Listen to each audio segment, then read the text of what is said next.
Hey guys, happy Saturday. Checking in with 54 degrees and loving it. It ain't even gonna cooperate. I'm just here. Had to stop and get the iced coffee, 99 cents plus tax. You can't beat it. Just checking in. I just did, I think, 4.75 mile walk. Felt wonderful to be on the trail. And I wanted to kind of start just a little intro to emotional wellness. What do you think?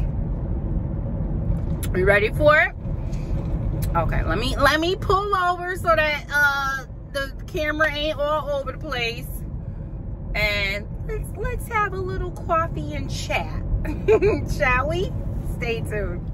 Okay guys, so I pulled over and I got the sun out of my face. I took a few notes. I'm not sure if this will be one video or two. I'm gonna try to keep it short, so we'll see what happens. But basically, just wanted to take some time out and talk to you guys about emotional wellness. And let's start off by defining what that means. So emotional wellness is an awareness, an understanding, or an acceptance of your feelings and our ability to manage effectively through changes and challenges. So let's just pause right there. First, let's acknowledge that emotional wellness is a learned behavior. Some of us have had good representation of what emotional wellness looks like. Some of us might have had poor representation, but either way, how we choose to handle things has been learned. If you come from a family or a household of anxious and nervousness, it's easy to pick that up along the way. And if you were able to be the only person not anxious and nervous within your household, count yourself blessed, because it's very hard to do the opposite of what you've been taught.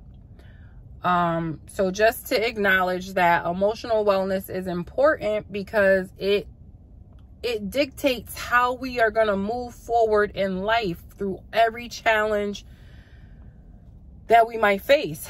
And sometimes we don't realize a lot of our decisions have not been great because we were not emotionally stable to make those decisions at the time.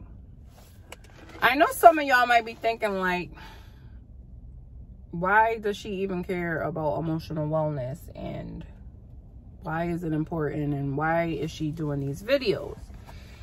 Well, first, let's start off with back in, I think it was 2002, I became an LPN. 2006, I became a registered nurse.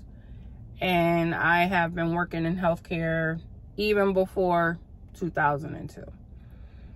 So just off of that alone, I have a lot of experience of seeing what unstable emotional wellness yields. And it's not a life filled with health and wellness. A lot of people come in and they have a lot of symptoms and stuff. And unfortunately, when you're dealing with emotions and stress, it's hard to pinpoint exactly what's going on, because a lot of those symptoms or concerns that you might have are stuff that really can't be gauged. So you could tell me you're in excruciating pain, but I can't tell you that that's not the amount of pain that you're having. You could tell me that you're extremely sad and down, but I can't tell you to what extent that sadness is. So a lot of times our emotions, or what the consequences of dealing with these emotions, can have us in a place that nobody can really appreciate or understand unless they've experienced and can also gauge it on the level that you're gauging it. So I just see so much at work, and I think that it's important for us to have these conversations if we can, because a lot of people are going through things and they don't realize that they're not the only ones going through things. But a lot of us we're not talking, we're not transparent, and we're not talking about certain things. So I try my best to be as transparent as possible. And like, if I'm not 100%, I say it. I don't feel no type of way about it. And I really try to just like open up an open space so that people feel comfortable being true to themselves and how they feel. So, you know, that's why I think emotional wellness and stability is important. And I hope that from watching these videos, you feel like, you know, you're becoming more comfortable with you and how you feel, and just learning how to deal with yourself as a whole and not always just focus on one problem. Sometimes one problem is there because other things are not in alignment. So it's a mind, body, soul thing. And we have to be in proper alignment to achieve ultimate health and wellness in the end. So I wrote down some questions just to make sure that I answer them during this video. Basically, the question that I was asking is, why is it important? But I think what I'm going to do is just go over the consequences of poor emotions and strong emotions, and then that will help you understand why it's important. So some consequences of poor emotional health is it decreases your immune system. And a lot of times you'll have these sicknesses and illnesses that nobody can really pinpoint exactly what is going on. And so a lot of times they'll just label it as stress, because like I said, it really just depends on, you know, how well you can explain what you're feeling. And sometimes you can't explain it so that the other person can be like, oh, okay, I know what you're talking about. Like sometimes, like even with pain, it's like, okay, what kind of pain? What's sharp to me might not be sharp to you. So, you know, there's, again, it's like we're using a foreign language sometimes, and it's just hard to really express what we're going through and how we feel. And therefore, it's hard for the healthcare provider to help you, because they're trying to piece it together based off of your explanation. But sometimes if we're not true to the emotion, we can't even explain it to them.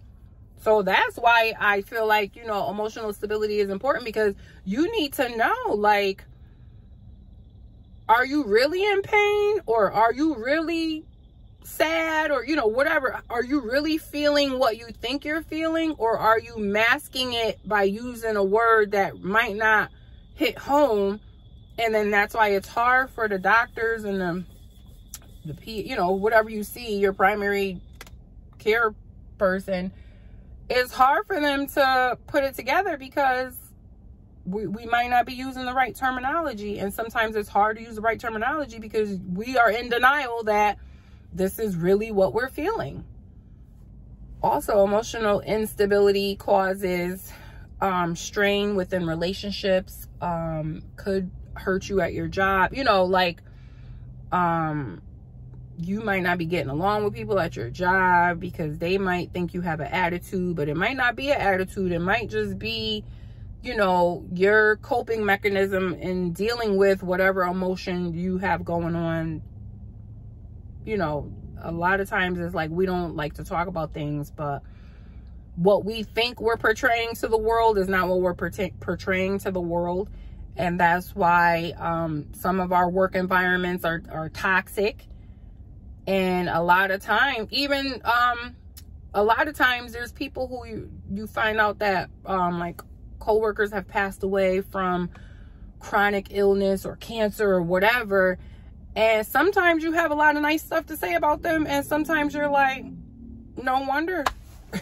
Like, no wonder he or she always had an attitude, or, you know, whatever. See?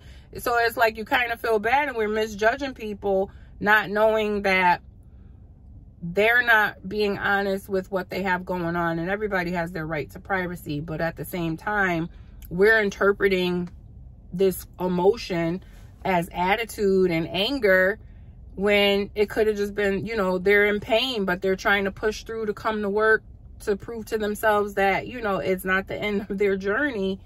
So It's just a lot to think about.